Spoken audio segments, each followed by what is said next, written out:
अंजली दमानिया यांच्याकडून पुन्हा एकदा मुंडेंच्या राजीनाम्याची मागणी करण्यात आली आहे। देशमुख हत्येला 2 महिने पूर्ण झालेत, आज तरी राजीनामा होणार का असा सवाल अंजली दमानिया यांनी ट्विट करत उपस्थित केलेला आहे। अंजली दमानिया यांनी नेमकं ट्विटमध्ये काय म्हटलेलं आहे पाहूया।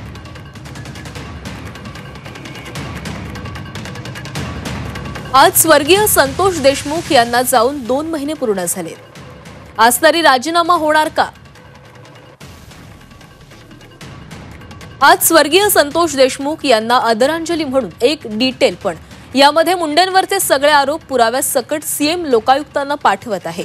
मुंडेंचा पाठिंबा वाल्मी कराडला नसता तर ही क्रूर हत्या झालीच नसती।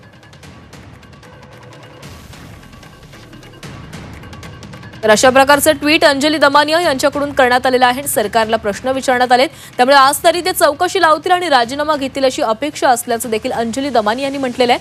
अजून बरेच काही कळणं बाकी आहे असं देखील त्यांनी ट्विटमध्ये म्हटलंय। अजून त्या गाडीत सापडलेल्या फोनचा डेटा देखील रिकव्हर झाला नाहीये। तो बडा नेता कोण आहे अजून का कळलं नाही असा सवाल त्यांनी विचारलाय।